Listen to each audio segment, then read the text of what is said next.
Shameless Picture Show is part of the Cinepunks Network. If you like the Shameless Picture Show and you want to hear other great shows like it, make sure you check out the Cinepunks Network. You can find them at www.cinepunks.com. That's CINEPUNX. There's other great shows such as Cinepunks. There's The Carnage Report, Cinema Smorgasbord, Fat Girl Hacks, Loud, Fast, Philly, Tomb of Ideas, and Twitch of the Death Nerve, and so much more. If you like punk rock and you like movies, make sure to go to www.cinepunks.com. And let's not forget the sponsors for the Cinepunks Network. We have the Lehigh Valley Apparel Creations. They are the premier screen printer of the Lehigh Valley with service to the whole country, professional and personable in a way that only a DIY business can be. They also have ridiculously low prices for whatever your screen printing needs may be. You can visit them online at xlvacx.com. That's xlvacx.com. Lehigh Valley Apparel Creations. We also have the Essex Coffee Roasters. All their coffee is roasted to order. They have high quality beans, bunch of apparel, and tea available. They are bringing high quality coffee to the masses without the pretentiousness. Use the code CINEPUNKS for 10% off your first order. You can visit them at www.essexcoffeeroasters.com. That's ESSEX, coffeeroasters.com. Once again, use the code CINEPUNKS for 10% off your first order. Big shout out to the band Crossed Keys for lending us that awesome fucking music during our little ad. That song is called Who We Never Were. You can buy that single currently off of Bandcamp. The band is called Crossed Keys. It will be on their full-length album, Believes in You. That song was lent to me by Crossed Keys, specifically, I don't know if he goes by Joey Angel or goes by Joshua Alvarez, but I met him as Joshua Alvarez. He's the co-host of Cinepunks, our fucking network, and I told him, I love this song, I want to use it, so that way people don't have to just listen to me talk, and he said, fuck yeah. So please, if you like the song is called Who We Never Were. You can get that on Bandcamp currently. It's off of their album Believes in You. You can get the 10 song LP is out May 5th, Friday, May 5th. You can actually order it on vinyl right now. So go show them some love. Hey, do you like weird movies? You do? Have you heard of Vinegar Syndrome? Find them online at www.vinegarsyndrome.com. Vinegar Syndrome is one of the leading exploitation and grindhouse preservation and distribution companies in the world. They've got a simple 3-step process that I call the 3 R's: recover, restore, and release. Vinegar Syndrome has an amazingly large film archive consisting of thousands of 35 and 16mm negatives and prints, and are actively finding films that are underappreciated, undervalued, and underseen. So many of their releases have never seen the light of day since VHS, and they're restoring them to all their glory. Some of these films do not have the right to look as good as they do, but they do. I'm looking at you, corpse grinders. Vinegar Syndrome has their own method of restoration where their goal is to recreate the theatrical experience as best as they can. With their own in-house lab, they scan, color grade, and restore each title personally. You'll never see any grain reduction and digital trickery on their discs. Vinegar Syndrome is a very exciting label, and we're proud to have them as a sponsor. They've been with us since the beginning, and we love them for it. Check out their website today and pick up your copies of Rudy Ray Moore's Dolomite films, just in time for the new Netflix movie Dolomite Is My Name, starring Eddie Murphy. Also available is Hell Comes to Frogtown, starring Rowdy Piper, James Hong's The Vineyard, Pledge Night, Lust in the Dust, starring Divine, Putney Swope, the Amityville Cursed Collection, and much, much more. Also, don't forget to pre-order your copy of Tammy and the T-Rex in glorious 4K Ultra High Definition or Blu-ray, and the Angel Collection. Once again, be sure to visit them at www.vinegarsyndrome.com and grab yourself something cool. Let them know your good friend Michael sent you. I'm gonna rock this shotgun up his motherfucking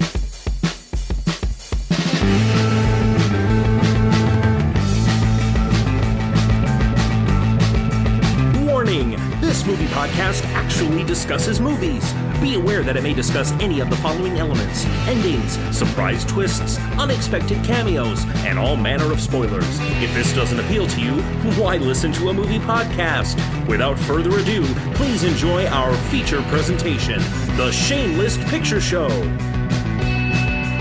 Hello and welcome to another episode of The Shameless Picture Show. I am Michael Byers, and with me is a very good friend of mine, someone who's been on the show a couple of times, hasn't been on though in a couple of seasons. He is not only a good friend of mine, he was my best man and I was his. On top of that, he's also an accomplished filmmaker. He makes music videos, he is a documentarian, and now has a new career as a wildlife photographer. Kyle Arpke. Hey, happy Independence Day. Yeah, I get. Well, by the time this comes out, it'll be shortly after Independence Day. Something Day. like that. But okay, it works. This is our America episode. Yes. How have you been, Kyle? I feel like I've seen you a lot recently, so it's weird asking how you been. I've been pretty good. Speaking of America, I've been taking photos of bald eagles, which is about as America as you can get. Yeah, and it's going to be on the cover of what magazine? MKE Lifestyle magazine. All right, for all those of you listening at home who aren't from Wisconsin, MKE is an acronym? Abbreviation for Milwaukee. Sure. Yeah. MKE.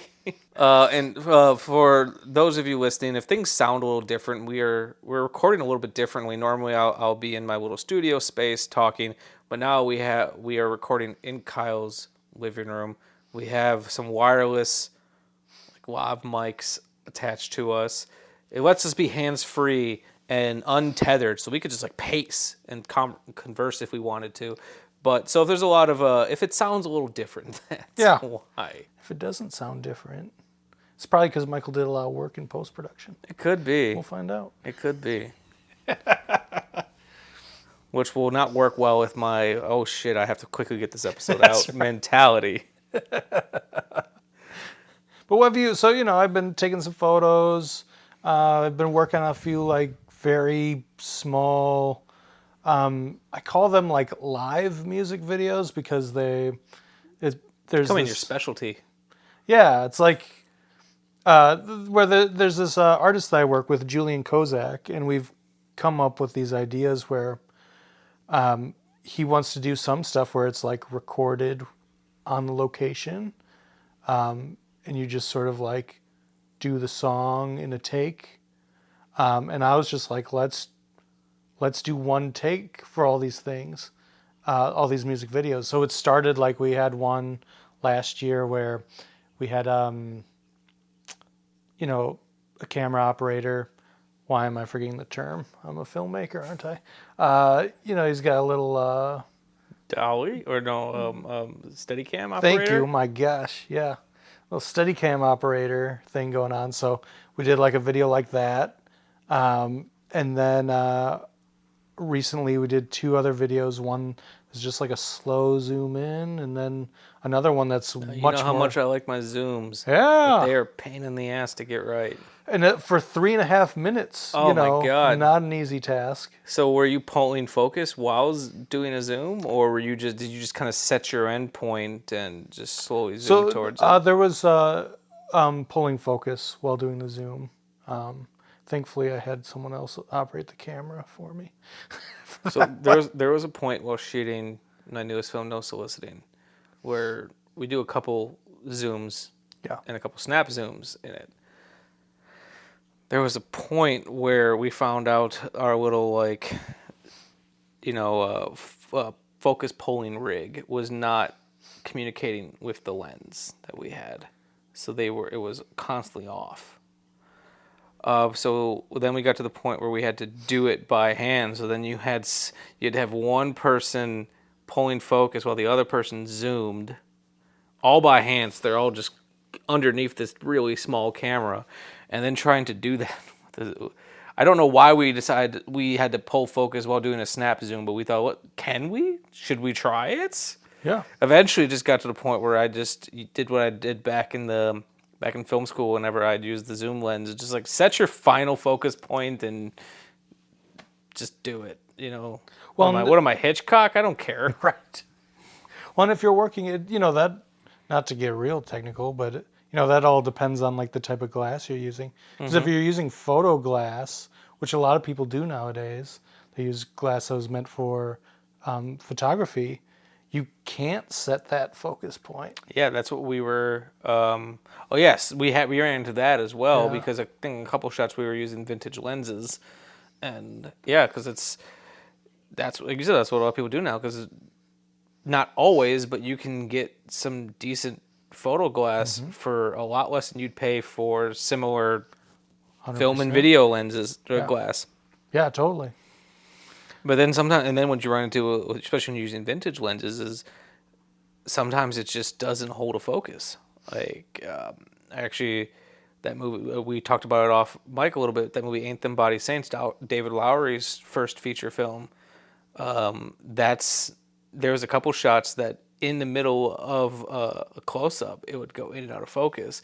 And I asked him about it, and he said, it's just because we were using vintage lenses, and they couldn't always hold their focus for very long. Interesting. That's interesting. Yeah. But he said I liked it, so I kept it. Okay. But yeah, so I've been doing music videos, doing the birding, photography, writing articles. What about yourself? Well, other than keeping this podcast running, it's been a crazy year trying to keep this thing going. I've been, as I mentioned before, my film I just made, No Soliciting, just got into the Milwaukee Short Film Festival. Congrats. Submitted to a couple more. I'm not really necessarily planning on doing like a full festival run with this, but local festivals don't usually charge much, if anything, and I thought everyone wants to be able to see it on the big screen. Yeah. And it's going to be playing at the Avalon. Oh, that's awesome. So that'll be cool. That's really cool. So that got into that festival, and I might be doing a panel there as well. Cool. I'm also shopping around a panel idea to the Twisted Dreams Film Festival that I hope gets picked up. Okay. And then this is not really it's exciting news, even though it's rejection. Does that make sense? So me and a friend of mine, his name is Mac Bates. He's an actor, but he was also kind of made his name doing writing for like the Journal Sentinel and Milwaukee Magazine and things like that. He was a film critic. We've been going back and forth about this piece that we wanted to write, and we actually pitched it. It got denied. But it was a soft denial, because they said, we're not looking to do, because we have this idea, it's an ongoing piece about our relationship to music through film. That we're going to do it as a ongoing piece, a series. And they said, we like the idea, we don't know if we want to do a series right now. Reach out to us again later in the year. Okay. So it's like a soft denial. Like it's still a maybe. That's not bad. Yeah. What's also not bad is what you did is you just completely did a nice volleyball serve up to talk about our films, today that are about, they got a lot of music in them. Yes. Let's just say that. Yes. Have a very interesting relationship with music. And I liked your segue too. I guess that's the perfect way to move on to our topic. Unless there's anything else you wanted to talk about. I mean, I could talk about anything, but honestly, I will say the last thing I'll say before we move on to the topic at hand. That's been when I first started podcasting. I remember there was one point early on where I had to do like an episode on my own. I was like, "There's no way that I can fill time."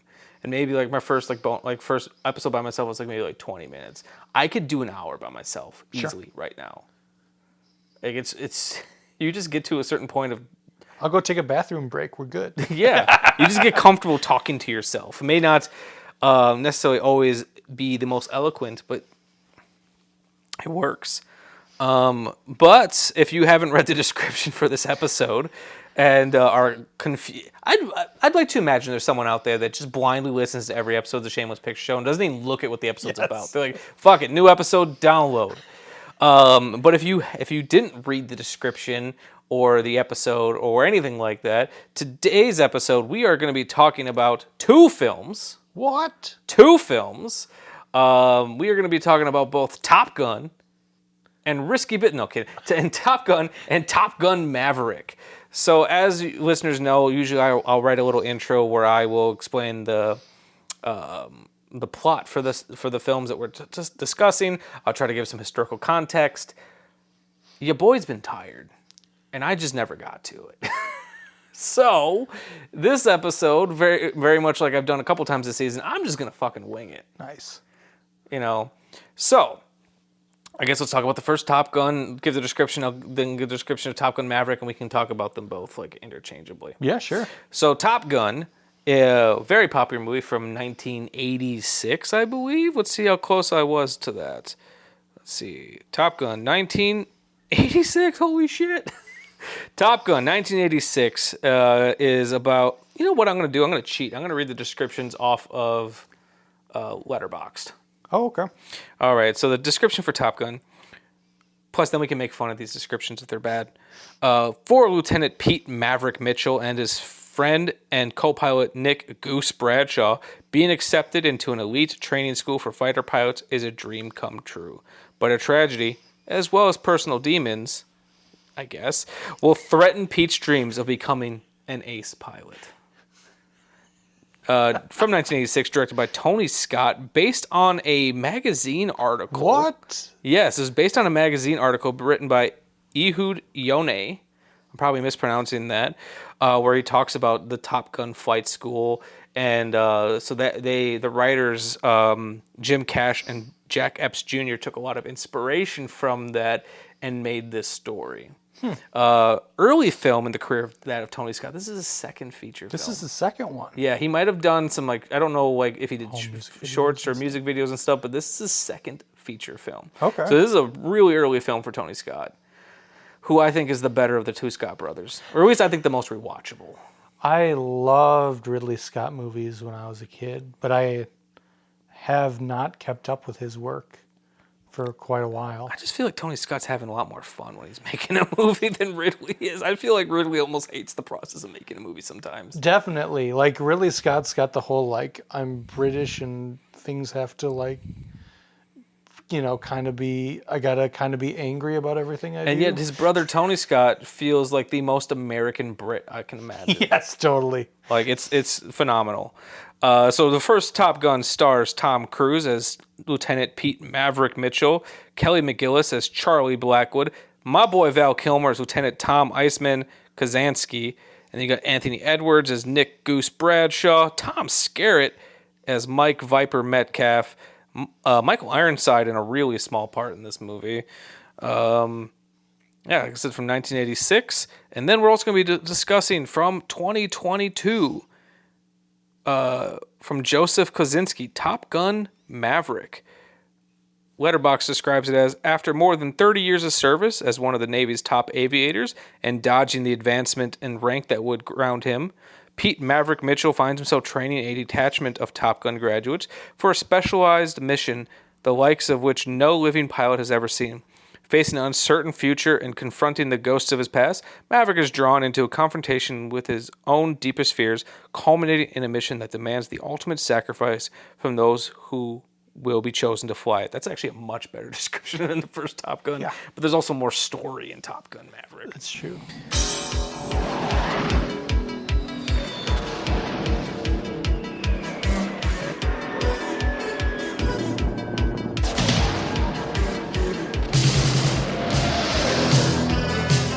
I'm gonna send you up against the best. Yes, sir. You two characters are going to Top Gun. I feel the need for speed. For 5 weeks, you're gonna fly against the best fighter pilots in the world. You guys really are cowboys.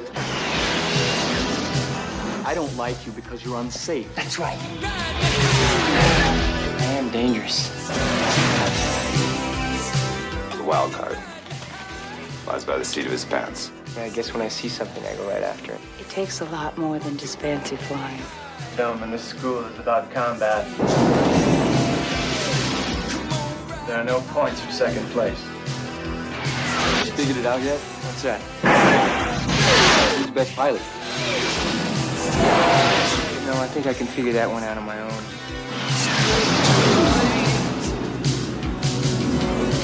Tom Cruise, Kelly McGillis. Top Gun.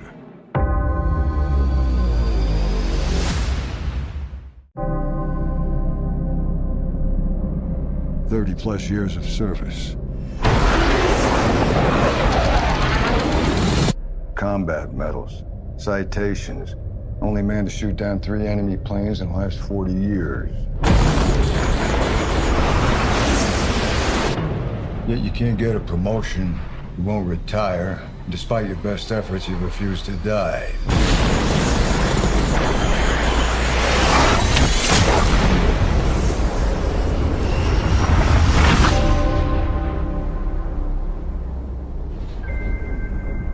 You should be at least a 2-star admiral by now. Yet here you are. Captain. Why is that? It's one of life's mysteries, sir.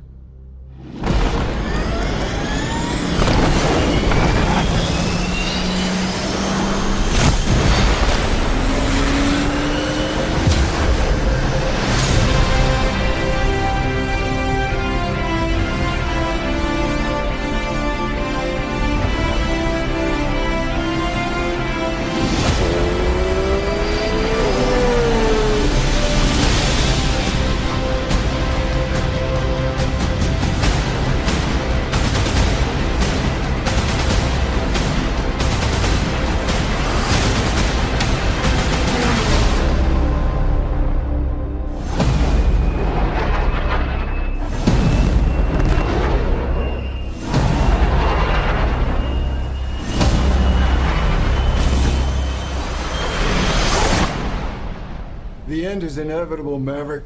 Your kind is headed for extinction. Maybe so, sir. But not today.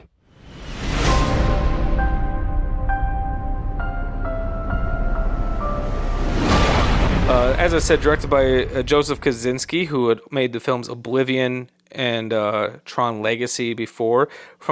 Produced and written by Christopher McQuarrie, who you're a big fan of, or at least you're a big fan of his Mission Impossible films. Yeah, absolutely. He's one of my favorite people. If you ever get the chance, like, he's done some extremely in-depth interviews about making his mission movies that are like a masterclass that you can just learn an insane amount from. That I'm looking forward to. Yeah. But apparently there's also quite a few writers on here as well. There's Eric Warren Singer, Peter Craig, Justin Marks, and Aaron Kruger, which that name stuck out to me. Having just watched like 7 Transformers films. He wrote 2 of them. Oh, interesting. Yeah, he wrote Revenge of the Fallen, Age of Extinction, and also Dark of the Moon. So he wrote actually 3 Transformers movies. Well, this makes a lot of sense because the other person that is really worth mentioning in all of this is Jerry Bruckheimer. Yes. Who is the producer on both of these films. And I'm trying to remember if he produced Transformers, but he's like, connected to Michael Bay through all the films they did early on. He's a pretty big name. Yeah, like he also did Pirates of the Caribbean. Yep. He did National Treasure, and he did work with Michael Bay because he produced like Bad Boys and Armageddon and The Rock. Right. So he's quite a name in Hollywood blockbuster history. Like him or hate him, he's kind of like a Michael Bay figure where he has his hands in so much. Oh yeah, 100%. Like he's one of the most important film producers, I think, of our time. Definitely. I feel like even people who maybe don't know, if my levels ever get weird, let me know. I feel like he's not quite necessarily on the level of, say, a Spielberg, where everyone knows who Spielberg's name. But I feel like Jerry Bruckheimer, on the level of producers, is almost there. I feel like most people probably don't necessarily know what a producer is, but for the people who are, say into movies but aren't necessarily like at our level, I feel like Jerry Bruckheimer, if anyone can name a producer, it's probably him. Yeah, totally. Unless you count like Walt Disney, but I don't count people who, are directors as well, but like just purely producers. I feel like Jerry Bruckheimer might be one of the ones people can name. Totally. Yeah. So this is his first film that he went on like a 3 film run with Tony Scott. that started with Top Gun. Yeah, let's see if I can find that 3-film run. Yeah, he did Days Top of Thunder. So he directed Top Gun. Produced Top Gun. He produced Beverly Hills Cop 2 and 1, but Tony Scott directed the second one. Okay. He also produced Crimson Tide with Tony Scott, and I feel like he did Days of Thunder. he might have. Which is one of those, like, that's a film. Yep, Days of Thunder. Okay. Yeah, you're right. It was Top Gun, Beverly Hills Cop 2, Days of Thunder, all in a row with Tony Scott. Cool. I have a weird soft spot for Days of Thunder, which is not a great movie. Wasn't Stallone in that movie, or am I thinking of a different No, one? Tom Cruise. That's another Tom Cruise. Okay, I'm thinking of a different movie where Stallone's a race car driver. Okay. I don't think I've seen Days of Thunder. Days of Thunder is like a it's a NASCAR movie where he's driving. Tom Cruise is basically Tom Cruise's Jeff Gordon. If anyone's familiar with NASCAR, I love this career that Tony Scott has had of just vehicles going fast. Yeah. He had Top Gun, which is airplanes going fast. He's like, what if cars went fast? And you get Days of Thunder. He did 2 trains going fast movies. He did the remake of Taking Pelham 1, 2, 3, which is actually surprisingly... It's pretty good. It's a fun remake. It's a different type of movie, but it's a lot of fucking fun. And John Travolta is just chewing up that series with his fucking goatee and shit. And then he did the other one, Unstoppable. Which is great, like legitimately a great film. Like, what if trains went fast? That was just kind of like Tony Scott's MO for a little bit. What if vehicles just went fast? Yeah, and I've really, like, over the years, I've really grown to appreciate the fact that he's just got this kind of wild style to his films. I try to put at least one Tony Scott shot in every movie I make, where I just, when we're shooting an interior, I'm like, well, just get the smoke machine in here. Nice. Like, I always say, this is my Tony Scott shot. That's funny. What's interesting is, like, Top Gun, you can, again, it's like early in his career, so you can tell that it's not fully the crazy style that he, like, he's still ends figuring up it out, having. but you can see it. Like, because when I think of Tony Scott movies, I think of just really smoky interiors. I think of sweaty people. Oh, you got that. Top Gun has got. I think of really aggressive coloring. Yep. When you got that amazing sepia tone. Mm-hmm. The thing that's, like, missing from Top Gun that you see in his later works is, like, the crazy editing. Yeah, and the camera movement. He moves the camera quite a bit. Yeah. It is almost crazy to think that him and Ridley Scott are related, because they have such very different ethos when it comes to filmmaking. Because Ridley Scott's the guy who, like, put, like, 20 cameras to just film a scene, and he'll be like, okay, I covered it. And you're like, whoa, that's crazy. Yeah. But then he also feels, it's not that he doesn't have a style, because he kind of does, but he almost feels like he's just, like... It almost feels like he resents his style. Yeah, and that he's just good at being whatever the movie needs to be, if that makes sense. I feel like I want to see what they're like as children, because I feel like Ridley Scott was, like, drawing pictures of trains while Tony Scott was, like, crashing them into each other. Yeah, that could very well be.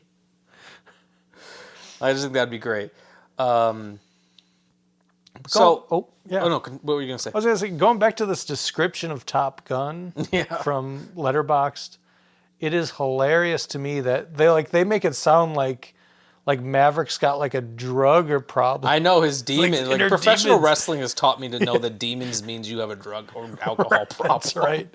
Instead, his inner demons are just, like, being cocky as hell. Like, I know that, like. And I guess his dad. Yeah, I guess so. Like, he has to kind of live up to that, which they do a nice job of redoing in a different way in Top Gun Maverick. But, like, that was the... So, we'll talk about in a second, like, our first impressions of it, and if we have a history of the film. But this was my first time seeing it, and I'd always knew that it was, that... I'm going to really dumb this down, but Maverick was the good guy and Iceman was the bad guy. Like, you said it best. He's the antagonist, but he's not necessarily a bad guy. Yeah. But it was crazy to watch this movie thinking that everything that I know about like how these dynamics normally work in movies, and the entire time Iceman's just like, "You're unsafe, man. You got to be a little bit more. You got to be a little bit more safe." And I was like, "Oh, this is the bad guy," or "bad guy," saying quotations. It's like he just wants Maverick to use his fucking head and not get killed. But he is cramping the style, man. That's right. So, as I said, this was my first time seeing both Top Gun and Top Gun Maverick after I had a lot of hesitation from seeing it. I struggle with overly pro-war themes. Mm-hmm. It just feels a little too much like propaganda to me. Oh, yeah. I'm not necessarily opposed to war films because I think a lot of them do a good job of being like, see how much this stuff sucks. Top Gun struggles with that a little bit, I think. But I've been opposed to seeing these. Not that I didn't want to; it just wasn't high on my list. But one of our longtime listeners, who goes by the name Flounder, he has been begging me to see Top Gun forever. And I figured once the new one came out and was really popular, and with 4th of July right around either the time that this comes out, either right around the corner or right after, I felt like this was the perfect time to see this. Was this your first time seeing? I know it wasn't your first time, but what's your experience with Top Gun? Sure. So, growing up, I had seen bits and pieces of Top Gun, like throughout my childhood. My mom and my stepdad watched it quite a bit, and I just That's a popular fucking movie. Yeah, and it's so interesting because like for anyone that's older than when that movie came out, it's not necessarily it's not in our zeitgeist as much as it is for everyone that's like our parents. Like for anyone just like a little bit older than us. Yeah. Who was watching movies in the 80s. That movie was fucking huge. Yep. And I feel like it was, our generation is just the very end of that. Because like a lot of media that we grew up with is talking about and referencing Top Gun. Yeah. But yeah, I think anyone younger than us, it's probably like, what? Yeah, it's just sort of a blip on our radar in a way. But for me, so I loved the character Goose. Oh, I loved Goose in this movie. Because as a kid, I thought his name was silly as hell, which it is. Yes. And then I also like... Rooster's not much better, but it's a little bit cooler. I had really long, spiky blonde hair as a kid. I say this with love. I can't picture you with hair. Well, no. Yeah. And that Goose kind of had a little bit of that going on, not like to the weird extent 10-year-old Kyle did. But so I always liked that character, and his death was the scene that I always remembered, because just hearing someone yell "Goose" was just in laughable a sad to me. way. Yeah. It was laughable as a kid to me. So I remembered that scene, and I remembered the Great Balls of Fire scene. You always go home with the hot women. All right, thank you, Carol. I'm gonna go embarrass myself with Goose for a while.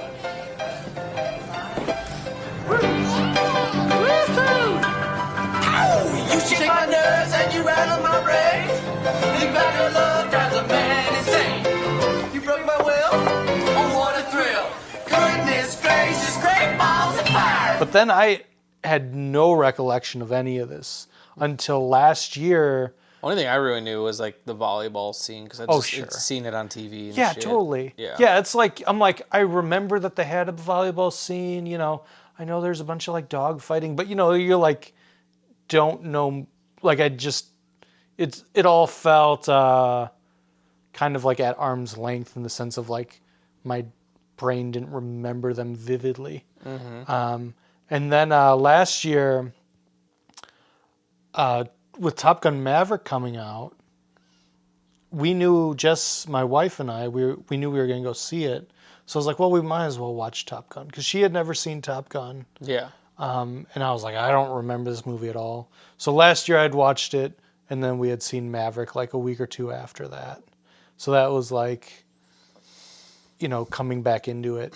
And it's like, it's wild. Like, the first 10 minutes, you realize just how different movies were back then, like how different big movies were back then, just from the sheer fact that they played Danger Zone like 3 times in a row. And you're like, oh my gosh, like, what is this movie doing? And then it does that with like all of the songs. Yeah, like it played that Berlin song, like, was it Last Breath You Take? Yeah. They played that like at least twice. Yeah, which the new one didn't do nearly as well.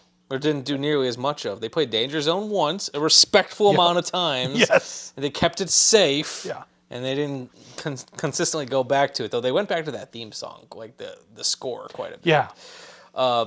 One thing I will say that I'm happy about with the way that these movies turned out, because I think one of the reasons I was really turned off from seeing Maverick, because like I had not seen, I think it was like, I'm like you, I grew up with Top Gun in the ether. Yeah. It was just around. I'd seen scenes of it on television. Me and you are students of film, so we've seen enough like best of lists or things. We've seen it talked about a lot. It's one of those movies that, like, even though I hadn't seen, I felt like I had. Yes. Because I knew enough about it. And I won't even say much to my surprise, because it played out very similar to how I was expecting it to. It's a goofy movie. Oh, yeah. It's a cool movie, but sometimes it's weird. Sometimes it takes itself too seriously, and sometimes it doesn't take itself seriously enough. Yeah. Like, I don't know tonally what they're going for. And one of the reasons I was so opposed to seeing Maverick is because all the promotional material for the film really felt like it didn't know what it was making. Meaning, all the promotional material felt so hyper serious. And what I knew about Top Gun was knowing that it is a little bit more goofy, it's a little bit more fun. All the promotional material that I had seen from Maverick took itself way too fucking seriously, and made it seem like they just made like a hyper serious legacy sequel to Top Gun where they missed the pulse. And I was really happy to see when we watched it that Top Gun Maverick is goofy as fuck. Oh yeah. Sometimes intentionally, sometimes I don't think it was intentional. Sometimes I just think they were channeling just the right zeitgeist, where it just landed as being kind of goofy at times. Yeah, I mean, I think it's important. I'm sure that most of the people listening have probably seen these movies, but it's important to like point out that the original Top Gun is a film that feels like an 80s film. Yes. And that is both in what people might love about the 80s, but also very much what makes the 80s feel dated. Yes. From the kind of synthy score that's used. Which, as a fan of dumb synthy scores, it feels dated. Yeah. And, and obviously it's got like this over-reliance on a soundtrack, which was pretty popular back then. It's overly jingoistic approach to the military, which was very much a trend at that time. Sure. There's just a lot that's going on in that film that you like know what time period it's in. Oh, yeah. So to see that stuff... You can watch 10 minutes of that movie and know exactly... Like, I was able to guess 1986 just because of the fucking aesthetics of that movie. Yeah. But that's... Somehow they were able to take all of that stuff that's still very 80s and stuff it into a movie that is very, like, modern with Top Gun Maverick.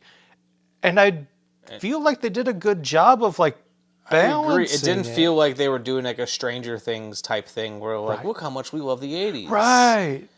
Like, they took the way that, films were written or made at that time and found a way to make it contemporary. But then also added more story. Like, that was my biggest takeaway from the first Top Gun. I'm like, there's no conflict until the very end. Like, there's not much story. Well, it's a very strange film in that respect because you've got like you're just like following these people going through this class or whatever. Yeah, it's just watching kids in school. Yeah. Kids, I say. And you get, like, there's, like, this, you know, the stakes are, hey, I want to be the top of my class. I want to be the top gun, or whatever you want to say. And you know, it's just really kind of silly more than anything, like that, as the stakes are really ridiculous. And then like a fucking battle comes out of nowhere at the very because like what I knew about Top Gun was I knew airplanes, I knew homoerotic beach volleyball, and I knew Tom Cruise occasionally riding a motorcycle. Right, like, that's what I knew. And then, you know, Danger Zone. Yes, I thought they were actively, when I was going into the movie, I thought they were just actively in combat. I didn't realize they're just learning to be in combat. Yeah, I didn't realize fucking Goose died doing his homework essentially, like. And then they just kind of throw a battle in at the very end. Which is for like, some unnamed, unknown assailant. Yep. Which is the same that they do in Maverick too, but at least they're building to that battle. Yeah, because it comes out of like absolutely nowhere. I'll say this. Yeah, they're at their graduation party and be like, "You guys are being shipped off." Yeah, you're like, "What? What?" And it's like this crazy battle. Which, by the way, like both of these films are also amazing at being like, this is the top, like, we're going to give you some top of the line crazy action sequence where we're putting cameras where they've never been before. We're going to cover this in a way that no one has ever seen. That's what made, I think, Top Gun so popular back then. If I could get my hands on the second unit shot list for the first Top Gun, because like, let's be real, a lot of that was probably second unit. You know, who knows? Who knows? But it's hard to know for sure. It's made for $15 million. Yeah, like, you know, but it would make the most sense to have a second unit shooting that while you're shooting Tom Cruise and shit like that. Yeah. But I want to see the fucking shot list for that, because it is kind of funny though that they shot all the fighting sequence in Top Gun Maverick with IMAX cameras because of how huge they were. Because that was the first thing I noticed while watching Top Gun. Is like, how'd they get these giant cameras into these things? Because now cameras have gotten so small and tiny, you can do it, except when you're shooting fucking IMAX. Those things are huge. Yeah, it's really. But you know, both of those films have like.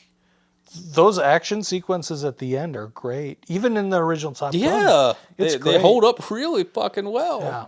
And I don't, you know, it's interesting that like, because it comes out of nowhere, and you're like, what? Why?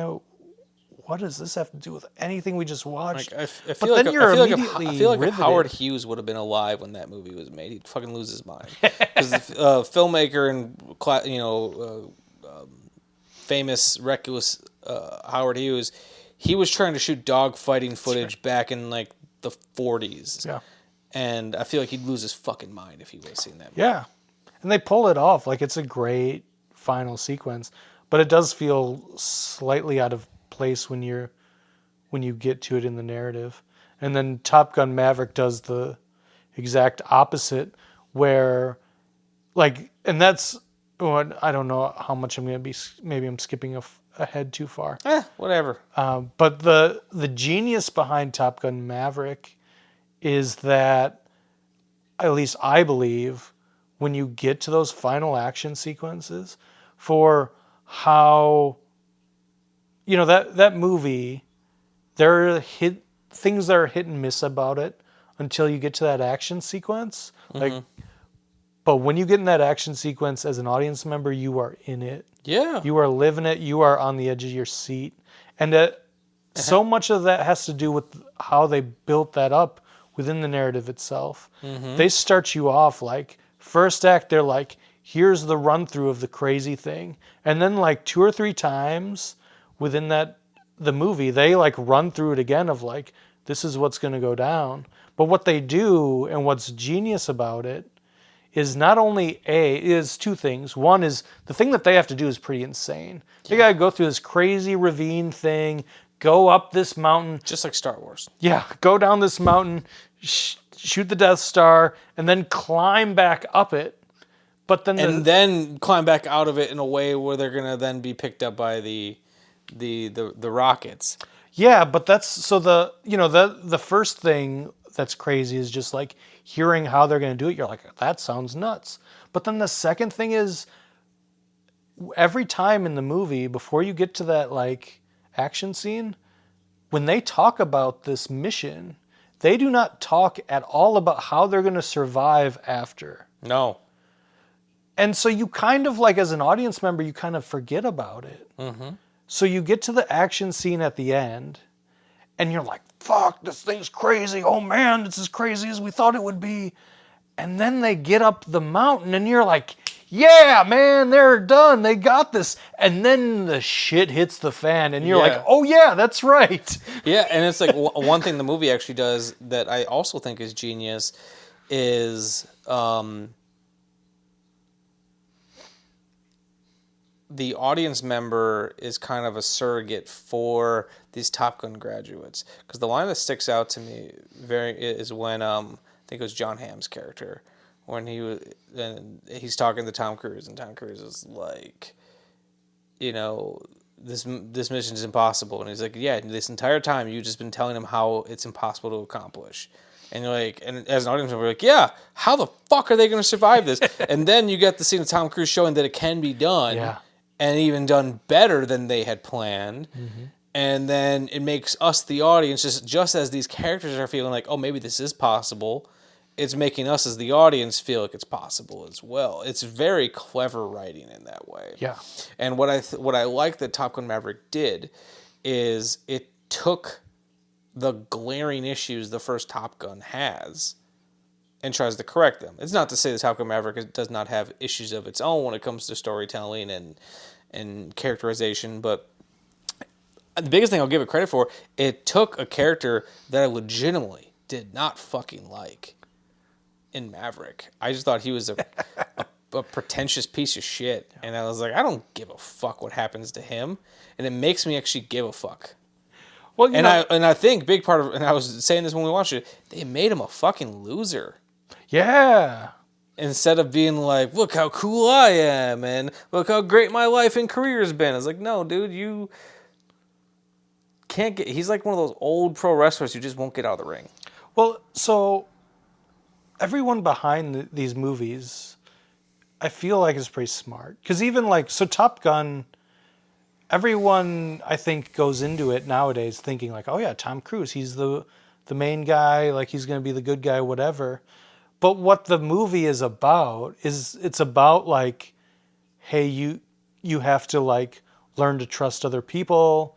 You have to have other people's backs. Because he is the actual Maverick that just goes off and does whatever the hell he wants. And then by the end of the movie, he's the one that's, you know, helping. He and Val Kilmer are working together to, you know, eradicate the, what is it? Is it the Chinese in that one? Is what it feels like? And then in this one, it's the Russian. The miscellaneous bad guy. Yeah, miscellaneous bad guy. Yeah, i.e. the Chinese yeah. in Top Gun. And then, but they, you know, everyone knows like that's like he's got his character arc, but he's still that guy. He's still that cocky son of a bitch. And that guy's not going to have an actual career. No. He's not going to... That was another funny thing. Just like, oh, if you graduate Top Gun, you could teach Top Gun. Like, oh, cool. Ooh. Like, it just... you know how much teachers make? No. Tom Cruise just wants to fly. And that's all he is doing by the time Maverick comes around. And I just feel like he just keeps shuffling off of whatever job will let him fly a plane. Yeah. But what's fascinating about how he starts off in Maverick is he still keeps the lessons they learned from Top Gun in the sense of he's still like a team player now. Like he grew into being a team player at the end of Top Gun. Mm-hmm. Now he's all about people. Like that whole opening scene where he's going Mach, was it 10 or 11? You know, the whole reason he's doing it is because he wants those people to have a job. Mm-hmm. So he's still like doing all these things for the right reason, but now doing the things for the right reason is also pushing the buttons of, you know, like of the bureaucracy. He's still finding a way to be the rebellious jerk. Yeah. Just in a different way now. And now he's a jerk against the people that the audience wants him to be a jerk against. Mm-hmm. Instead of in the first movie, he is just a jerk against people where you're like, well, you shouldn't really be that, you know. And then what they do great is they pit the new people, is it Rooster and what's that? Oh, Hangman. Yeah. You know, are and now Bob. Yes. But Rooster and Hangman now are Maverick and Ice, but in a different way. The person, you know, Rooster's the one that you think is going to be Tom Cruise. Like, he's the Tom Cruise of the movie in the sense of, as the audience, we're following the story through his eyes more than we're following the story through Hangman's eyes. But he is the Iceman of those two people. But almost to his detriment, because like Iceman was cautious, but also still cocky in his own right. That's where Rooster is still finding his confidence in his airplane. Very much made evident in that ending, like once the big shit starts happening and he's struggling keeping up because I think he's second guessing himself. And then on the flip side of that, Hangman still at that point in the movie hadn't learned how to be a teammate yet. So that's why he doesn't get like the job, you know. So they do a very interesting, like, you know, mirror. I feel like that feels like it pays off. The whiteboard for this movie in the scripting phase was really interesting because I feel like they just had all these character dynamics that they wanted to incorporate into it. And I just feel like this movie probably had, I would love to see like how they outlined it, because it just everything just, there's so many setups that have payoffs, whereas in the first film it didn't really. Like, you kind of have your big dramatic moment of Goose dying, you have your dog fights, but even the even like the eventual friendship between Iceman and Maverick does not really feel earned in that first film. Yeah, it's just a different type of storytelling. Yeah, right. It's different storytelling from back then. But it's the whole thing is, it's interesting like how much it's interesting how much Top Gun is in Top Gun Maverick. Like, how do I want to put this? In many ways, Top Gun Maverick is genius because there are so many things that in lesser hands you would just roll your eyes at the amount of, just the sheer amount of like callbacks to Top Gun that is in the movie. Yeah, but it does kind of pull them off. It pulls them off. Some I better feel than like others. it almost gets to the point of being too much. And if I had a big complaint about the film, is I think they still rely on it too much. But I don't know. I feel like over the years I've become way more critical about callbacks in a way. If they're not doing something interesting or doing something different with them, cutting back to flashbacks, I think is lame, ridiculous. You know, like but then you have something like like Halloween Kills, where they're recreating these moments to expand upon. That's a little different because it's expanding upon the story. But then it also uses nostalgia in a weird way, where I feel like it makes you question your own sanity for a couple scenes, where when they introduce Jennifer Connelly's character and they're talking about her in this nostalgic way, like are we supposed to know who she is? And it's like almost using nostalgia against us just so we'll believe that they know each other for a long time. It's true. It's a weird technique. I don't know if it works, but I had some whiplash because then I'm like, who the fuck is this? Yeah, because everyone else you know. And thinking, why didn't they just bring back Charlie? Even if they couldn't get that actor, why didn't they just make it that character? Yeah. Because then there would be a built-in thing between them. I agree with you on that completely. Like, that was a weird choice. And then, hell, even he was greeting the dog in a way, like, as if we're supposed to know, like, who is this dog? The dog at the bar, They're even is this the same bar that they're even going to in the first? Like, I couldn't quite tell. It's like, but I was just kind of going with it because they all spoke about it in such a confidence. It's like, oh, this must be people we know. Or it also almost seems like she lives in the same house. Yeah, I noticed that too. It's very strange. And I just kept thinking, it's like, was there a Top Gun 2 that I missed? And it's a weird thing, because I'll say this. Because they wrote this like Top Gun 3 almost. That's in ways. There is so much of Top Gun within Top Gun Maverick that I almost feel like you need to see Top Gun. Without, Yes. like, if I were to have gone and saw Maverick without having seen Top Gun before, I'm trying to picture that in my brain, and I'm going, I don't think the movie would work. yeah, because I'm like, I'd be like, what is this weird score? What is this? Some of the sequences would have still, like, the things that work well on a technical aspect would still work well. But Top Gun Maverick is paying off things that they set up in the first Top Gun that they never paid off for. Mm-hmm.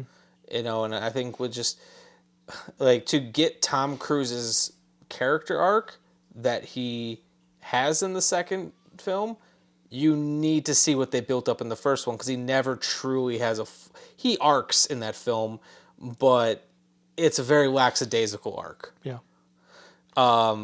They almost need to be viewed as one piece. But there's so many elements, like we've talked about it when we were watching or rewatching Top Gun Maverick. Like, they use the original score a lot, and that score which does not match the Nuke score exactly at all. And then the same is true with the soundtrack. Like, the only reason the soundtrack gets away with it is because if you've watched Top Gun, that's what they did, is they just had a lot of soundtrack, like a lot of songs in that movie. So when you get to, like, the football on the beach scene, and there's what's the band name? I'm trying to remember what band has that song. Kenny Loggins? No. In the new film. Oh, One Republic, I think, is the name of the band. Yeah, that song just does not fit that movie. Yeah, it doesn't really quite fit. But as someone who's seen Top Gun, you go, oh yeah, that's what's supposed to be there. Mm-hmm. So it's a weird, strange thing where your brain is going, this stuff kind of makes sense because it happened in the original one, and so it kind of works. But then you get to something like Jennifer Connelly's character, who, by the way, like, Jennifer Connelly does an amazing job selling you the best that she can with that character. Yeah, because she's not given much to work with. Right. But she, like, but that character is a very strange, like, what is going on here? Like, yeah, it's a little off kilter. And it also does, like, a good job explaining things from the first film. Mm-hmm. Like, that beach volleyball scene in the first film feels so fucking random. Like, I get, yeah, they're a bunch of guys who are just trying to have some fun playing beach volleyball. Yeah. But then in the second one, when they're recreating it but playing, like, football, and Tom Cruise gives that kind of passing dialogue, well, this is how they're going to learn to play as a team. Sir. What is this? It's dogfight football. Offense and defense at the same time. Who's winning? I think they stopped keeping score a while ago. This detachment still has some training to complete, Captain. Every available minute matters. Yes, sir. So why are we out here playing games? You said to create a team, sir. There's your team. Like, oh, okay, then add some context to that kind of seemingly random scene from the first film. Even if that's not what their intent was when they made the first film, it adds after the fact context. Yeah. So it doesn't feel as random as a beach volleyball scene can feel. Well, and it's an interesting thing because it's like that beach volleyball scene. Part of me, the cynical part of me goes, that scene is the way it is because, they're just trying to put, asses in seats. So you got, like, ooh, the sexy men Everyone wants to see Val Kilmer without a shirt. Like, right, exactly. Right. So you're like, the cynical part of me is like, that's the sole reason why that's there. Then the other part of me, though, is going, or is that just how movies presented that kind of, like, team building kind of thing back then? Yeah. Where they didn't feel like they had to go out and say it. Whereas now, you get to the football scene, and they come out and say, like, this is why we're doing it. It's true. I guess I haven't viewed it that way. It could be a case of over-reliance on holding the audience's hand. Yeah. But it does work. Like, I also feel like it's clever. Mm-hmm. But it is an interesting, like, is this just how storytelling has changed? Mm-hmm. But I don't know. I still feel like the more cynical part of me wins out, and it was just like a 80s, like, let's get these oiled up dudes with their abs out. And realistically, the truth probably lies somewhere in the middle. Yeah. But you mentioning that, maybe it's just over-reliance nowadays on I don't remember exactly how you worded it, but Yeah, just telling the audience what's going telling on. the audience what's going on. They had that early on where they just kept cutting back to the flashbacks of Goose dying.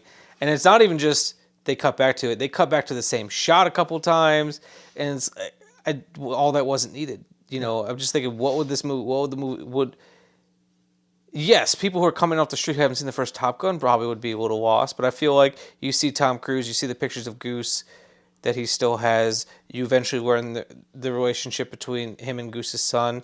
And his fucking son's name is Rooster. All that wouldn't, you know, those heavy-handed flashbacks aren't needed. Yeah, I agree. But it's, the audience is subtle in some ways that filmmaking has gotten over the years, and I think it's also taken quite a few steps back in visual storytelling. Mm-hmm.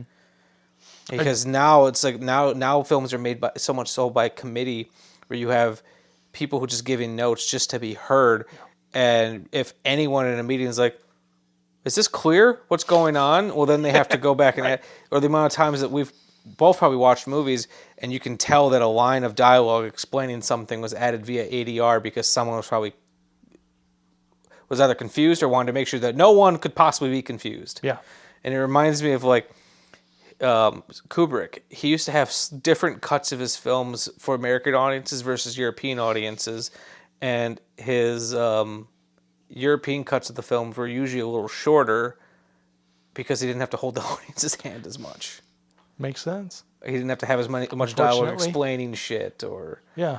You know, and then you had Hitchcock, on the other hand, who truly believed in holding the audience's hand. Yeah. And he said one time in an interview, he's like, I could make a movie that appeals to the intellectuals and then alienate the common fans, or I can make a movie that explains stuff for the common fans that the intellectuals will probably still appreciate and appeal to everyone. Yeah. And it's interesting to know that, you know, Hitchcock had that thought process.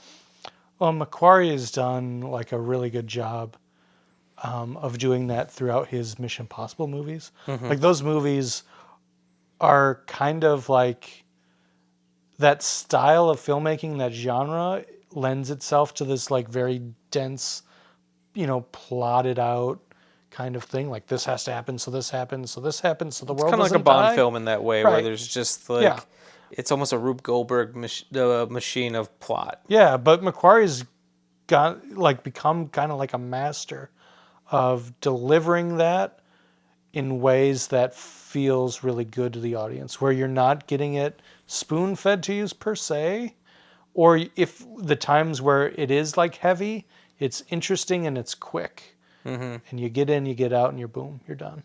And yeah, I think that, you know, the trick with Maverick that they do, like I kind of said earlier, is they explain the thing that they're going to go do a few different times. Yeah, they really build up the impossible nature of it. Yeah. Instead of just saying it once and hoping that we grasp onto it, they're really building up the impossible situation of it all. Yeah. And I think that's smart because it's kind of like what Rocky IV did with Ivan Drago. They had to really build up the thought of this guy's fucking unbeatable. So much so that they had him kill a main character in the beginning of the film just to prove how fucking of a monster this guy is. Yeah. Yeah. It's interesting, just like you said earlier, how different yet how similar they are in that way. Because like Top Gun Maverick is definitely made for modern audiences. Totally. But it's also the type of movie that movies like the first Top Gun were ushering in. Yeah. Because the 80s were a pivotal time from pretty much like the late 70s at Star Wars to about through the 80s. The idea of a blockbuster was changing. Well, and I think what's really refreshing about Top Gun Maverick, the reason so many people went to see it and it got such like a rave response is because you don't see action set pieces like this anymore. It's like, you know, like the biggest like action movie of our time, so to speak, right now, is the Avengers Endgame, right? That's the movie that made the most money for a while. That's what the action films are right now. Consensus of the general public, not ourselves, but the general public. That's the movie. But you go into the ending of that film and you know exactly how everything's going to happen. And the things that you cheer for in a movie like that, like Captain America getting Thor's hammer, are all these things that like amp you up and you're like, yeah, cool, I got to see that thing. And now I'm getting to see the like good guys destroy these bad guys. But you knew it was going to happen. It's just like Spider-Man Homecoming. Everyone heard that the Spider people were going to be in that movie. The Spider people. Right. And then they were there, and everyone was elated and jazzed. Like, hell yeah, we knew this was... People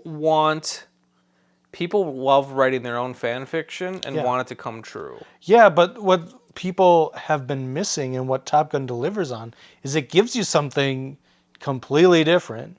Like, it gives you... It isn't just there to like fulfill what you want to see out of the superhero action thing. It like makes you have to watch it. You like are stuck watching it, wondering how it's going to go down. Instead of knowing how it's going to go down, you're wondering how it's going to go down. Yeah. And we don't really get that much anymore. No, and like, you know, even with something, say franchises like Mission Impossible or James Bond, it has a similar quality to that of Endgame. Because you know in the end, James Bond is going to win. You know Ethan Hunt is going to win. You don't necessarily know how. Right. But you know more than likely he's going to win. Something like Top Gun, I don't. And it's interesting. You don't know who's going to die. It's like action films in themselves have significantly changed over the years. You know, gone are the days of like Schwarzenegger and Stallone and Seagal and Jean-Claude Van Damme and shit like that. They still make movies like that, but for a fraction of the budget that just go straight to Netflix or whatever. And you know, it's been a while since you've seen a big budget action film that's not tied to a franchise. I think that's the reason the first John Wick movie hit people so much. It's like, here's a fucking brand new character who's doing old school action shit. You know, now that's become a franchise of its own.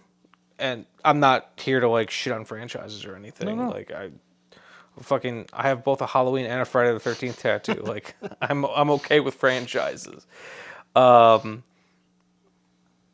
I feel like if Top Gun Maverick has taught us anything, even though also part of a franchise now, I feel like if it's taught us anything, it's like they want high quality, big budget entertainment just done differently now. Yeah. And it's so practical too. Like so much of that is practical, or at least it feels practical compared to what you're seeing nowadays. Like, look at that. I think that's part of the reason why Fury Road did so well. Yeah, totally. 100%. Another thing about that final action sequence though too, with you go into it and you kind of go, ooh, who's going to die here? Mm-hmm. But they faked us out a couple times with that too. And yet it's exactly how it should be. Like, no one should actually die, because the whole premise of Maverick's character in this film is that, like, he has seen death and he is trying his best to make sure no one dies on this mission. And in order for him to, like, actually succeed and actually get over the hump, that's what he has to accomplish. Not the mission itself. He has to accomplish everyone getting out of there alive. It's subtle. And we don't necessarily, as the audience, realize that that's what the movie is about, but that's actually what the hero's journey is in this film. But it does such a good job of making you think like someone might die. Yeah, that your brain is kind of to the expecting point it. Where like when Maverick sacrifices himself at the end of the film, I really get the feeling that he was okay with his fate. Yeah. That he knew when he did that, he's probably not getting out of that. Yeah. But the whole real part of it was like, no, they're going to do what they couldn't do last time. They're going to actually make sure everyone comes out alive. Mm-hmm. And I think that's an interesting, like, Yeah, because everyone's waiting story. for it, especially with knowing like the story between Maverick and Goose. Everyone's waiting for that moment recreated, however that might be. True. And because they teased a couple deaths, you know, like during their practice runs of people like blacking out while doing this and almost not coming to on time. So they're teasing you with it. Mm-hmm. But they don't actually need to execute it. And I think ultimately that's what's truly missing from action films. And it's not that we don't want our heroes to make it out. We want to just believe for a moment that they won't. Yeah. Like, I think that's Totally. one thing that the new Bond films do really well. That the older ones didn't necessarily, but the old James Bond films were made in a very different style. But with the Daniel Craig films, we know that he is going to probably walk away from this, but they make us question it quite a few times. Yeah. Whereas with the Avengers films, and I say Avengers films is pretty much just lumping all the Marvel fare into one thing. You know, like let's use Thor Love and Thunder as an example. There was never a point in that film where I thought Thor was not going to just win at the end of the day. Sure. You know, even Thor Ragnarok. I always knew that in the end he was, you know, even when he was getting beat down, it was never that bad. Like, I never once thought, oh, he's not making it out of this. Yeah, and part of it is the comic bookiness of just, that's the genre, is that superheroes don't die. It's kind of the genre. But it isn't fun, you know. Yeah. And I feel like, you know, you mentioned, and you're right, that Avengers Endgame was like one of the highest, made the most money or whatever. But everything after that is fucking struggled. Yeah. Because they never put stakes that matter. Yeah. You know, people loved Infinity War. A lot of people did. I could talk about that too. and I don't want to turn this into a Avengers, you know, podcast. But people liked, I think, Infinity War because it did introduce some stakes. Yes. Yes. My problem with it was I always knew those stakes were fake. Yeah. So I didn't care for that ending because I knew all those characters were going to come back alive. And that I knew, like, okay, so now I know that Tony Stark is going to die in the next one and everyone's going to, you know, and it's, as an audience member, so sometimes you want movies where you know things. I just do have to say, like, Tony Stark dying did not hit me nearly as emotionally as Yondu dying in Guardians 2. Oh, I agree. Yeah. Because you're not expecting it. Yeah. First off, like, that is part of it, is you're not expecting it. But they also really built that relationship up. Yeah. Really well. I love, you and I are like a few of the only people on this planet who think like Guardians 2 might be the best. It is the best movie that Marvel's put out. Hands down. I love Guardians 2. Yeah. But anyway, not to derail this, the one thing we should probably talk about before we end, you know, any of this, I don't know how. Pretty much I just go until we run out of steam. Okay, well, there's one last thing that needs to at least be mentioned, which is my favorite Batman of all time, Val Kilmer. Yes. I love him in both of these movies. I think he's great. And actually, and I love this quote that I found very recently from Roger Ebert, where Roger Ebert says Val Kilmer is it was either the unsung hero of like leading men or the most underappreciated leading man. I don't remember exactly what he said, but it's something along those lines. And it's true. Yeah. Like, there was a period of time where Val Kilmer was kind of, you know, like a lot of big leading men, kind of had his head up his ass a little bit. Yeah. But he's always consistently bringing a good fucking performance. And these movies are the only issue with these movies is he's just not in them enough. Yeah, totally. I mean, I love, you know, like the whole Iceman. Right away, both you and I were watching, you know, when we watched Top Gun together. We're like, yeah, man. Like, I get what Iceman's going for. Yeah, like you should really listen to him, Maverick. Yeah. And the fact, though, that they both found out a way to, like, have respect for each other is great. You know, it's a classic. No, he's thing. great. But like, he's good as that cocky guy that you're like, yeah, but I agree with you. I kind of agree with you. Yeah, like, earlier in this season, back when Nick was still doing the show with me, we did an episode on Willow. Okay. And Val Kilmer was like the best part about that movie. Okay. That's Val Kilmer in like a sword and sorcery type of fantasy movie, and the young Val Kilmer too. Anyone listening, I've sung the praises for this movie for a long time.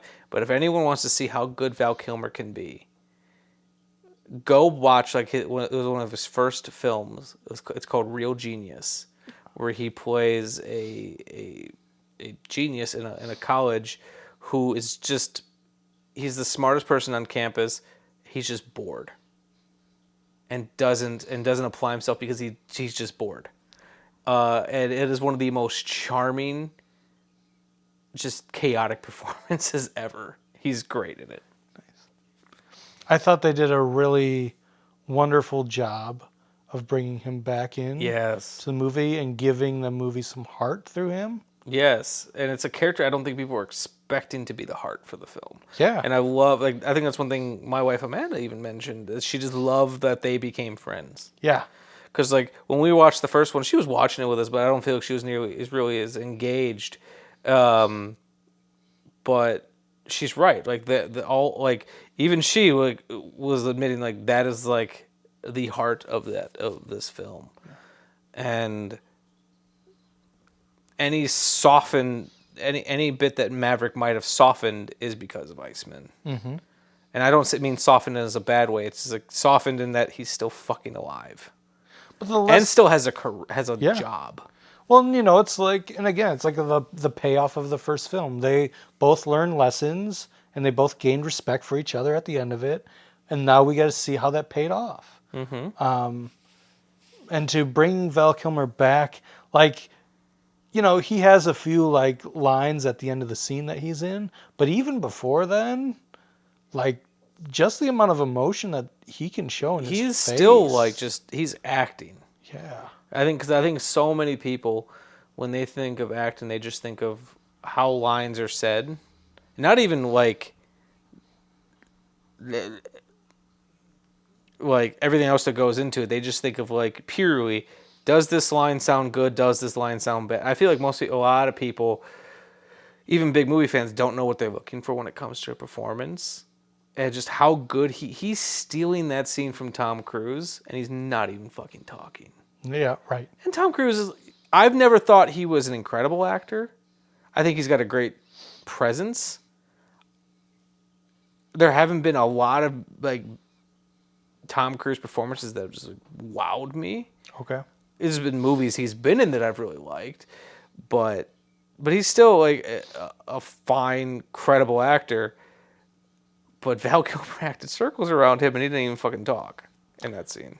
I think that Cruise knows what he's supposed to be in that scene, though. Yeah, and I don't think he was necessarily trying to take the scene away.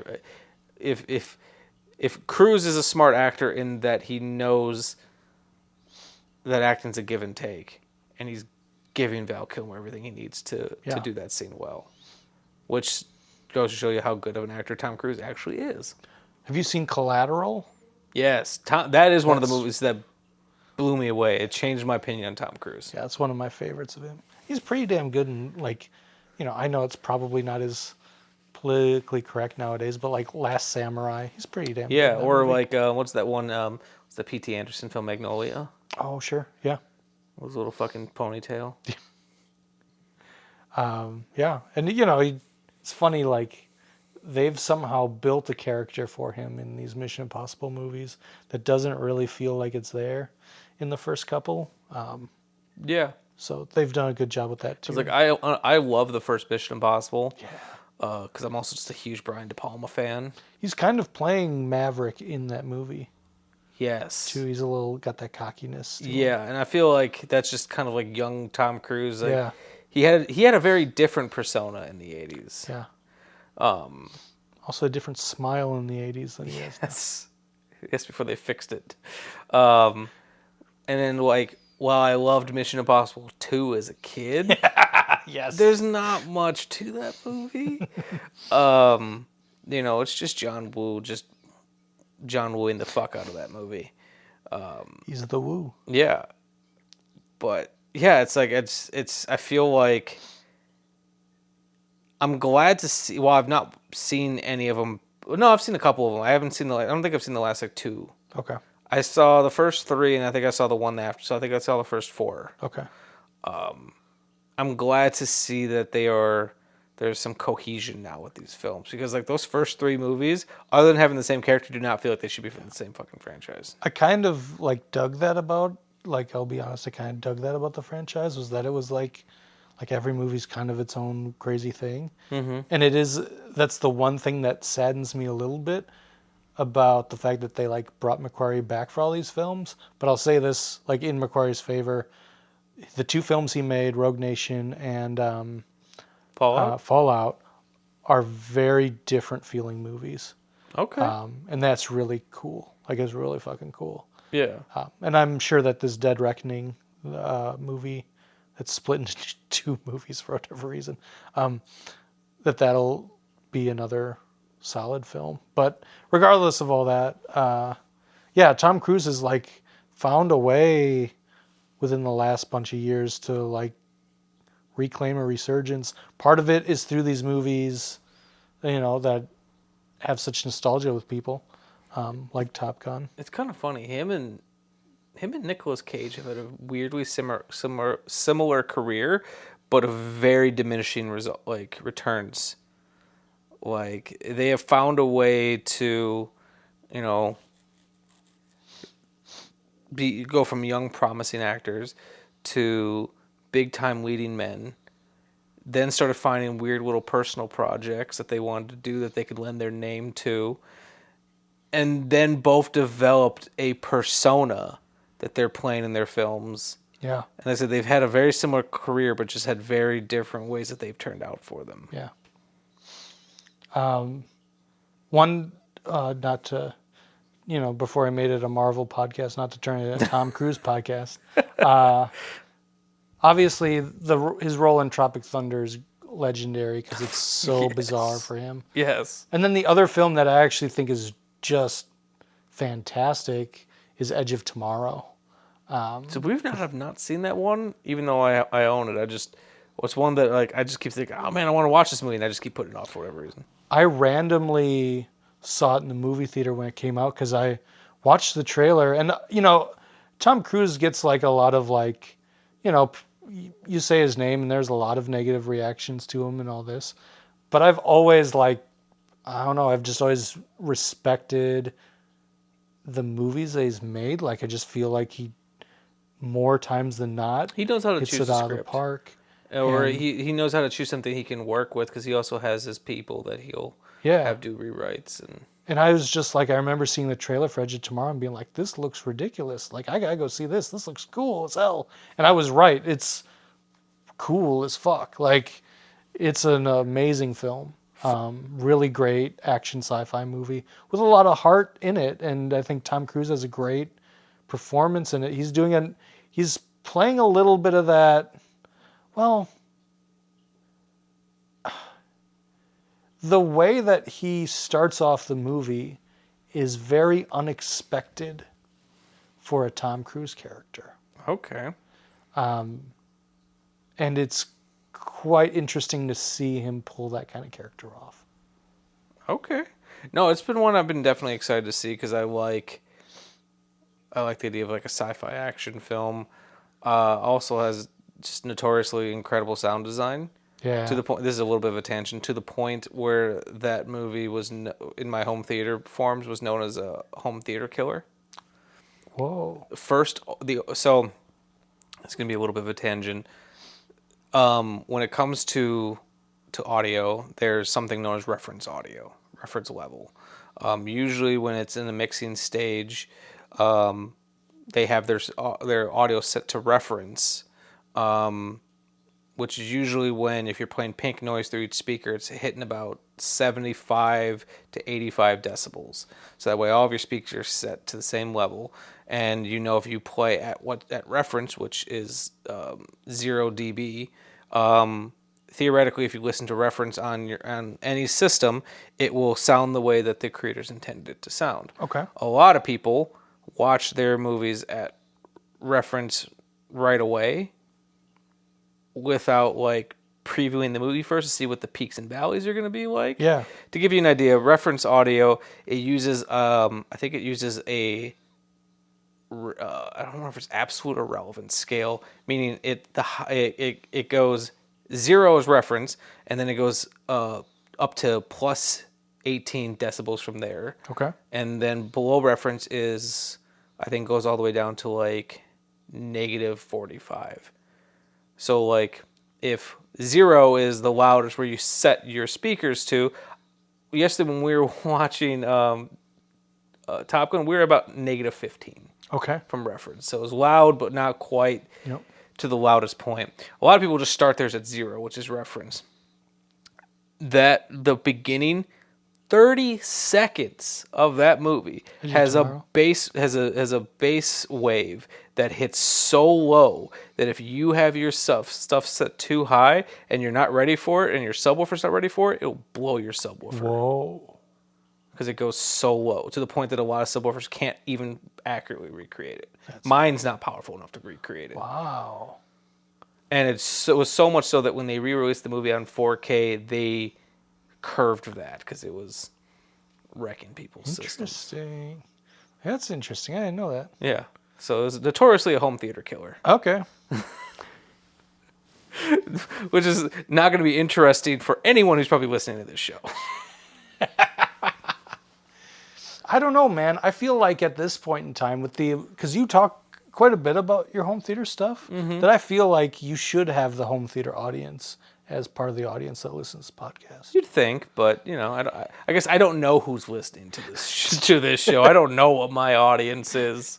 They haven't made themselves very, very prevalent.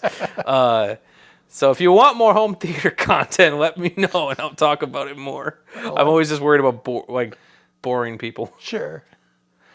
But no, rewatching those movies at your house with that sound system was a treat.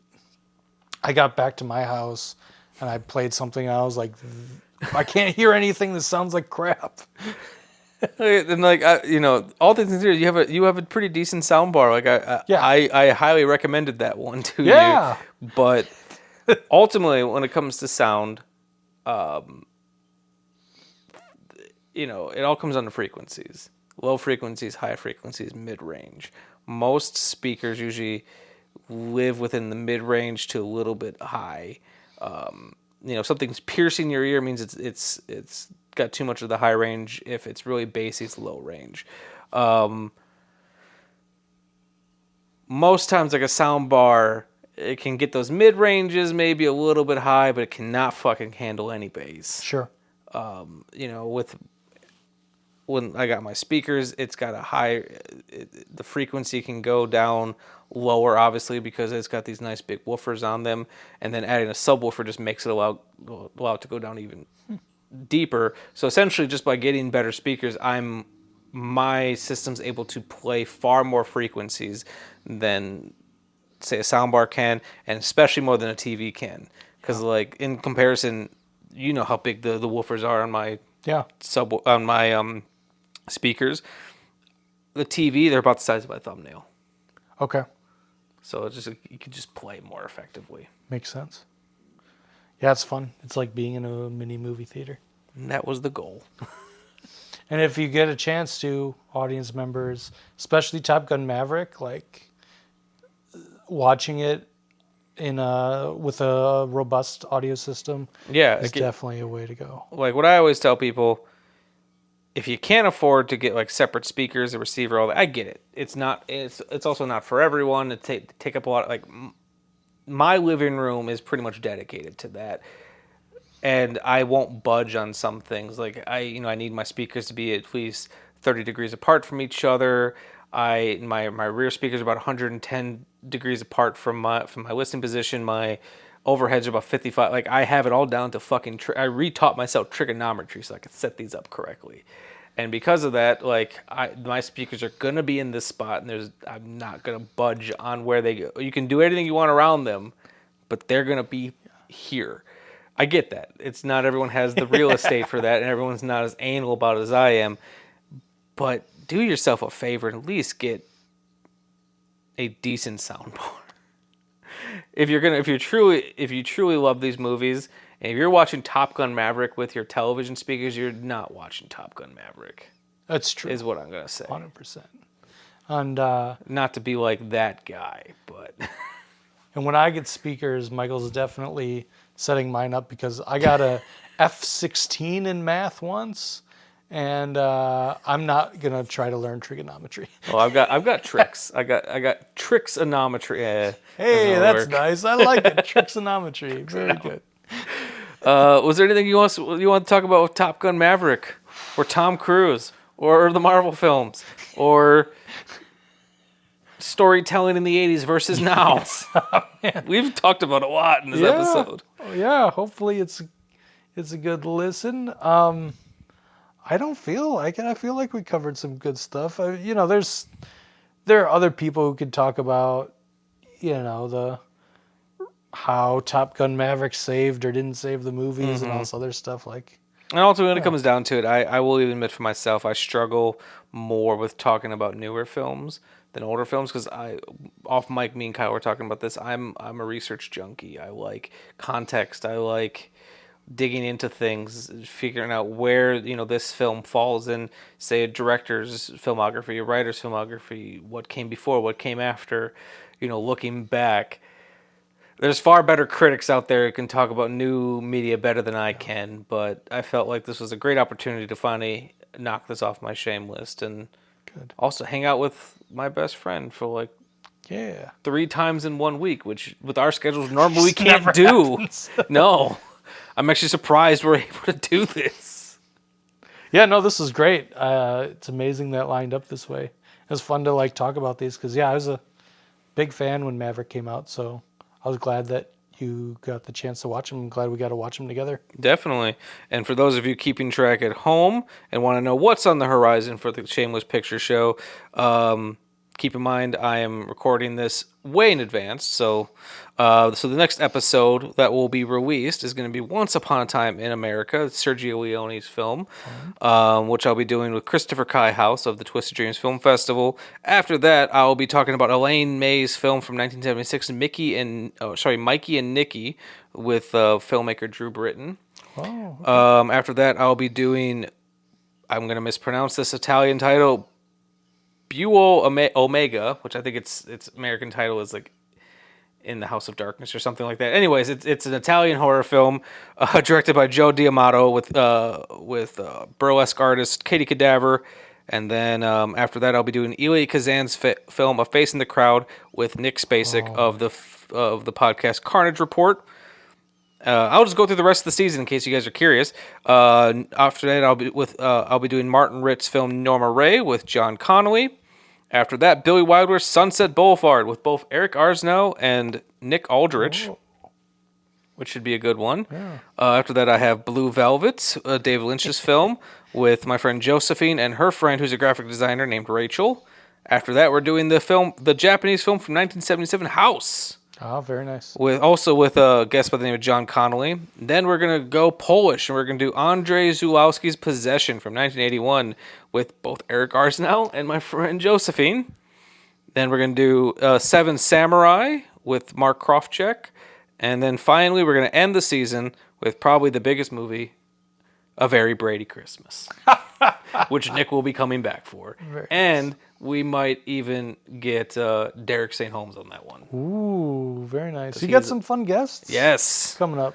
Way more interesting than me. I'll say that. Oh, much. I doubt that. We always have great conversations on this show. That's good.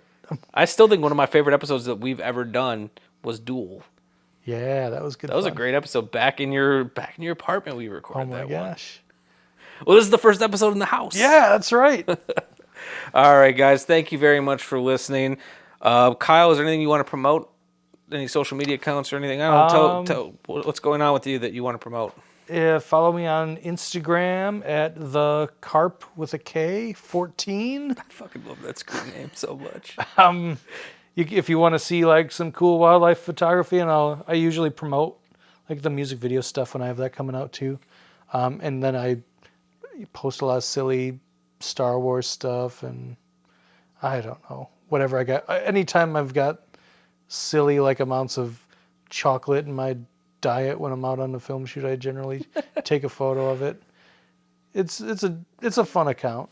But yeah, a lot of birds. A lot of birds on there. Yeah, so if you're interested in nature photography, it's a place to go. And then by this point, you guys should know where to find me. Shameless Picture Show pretty much everywhere. Michael_Vyers pretty much everywhere.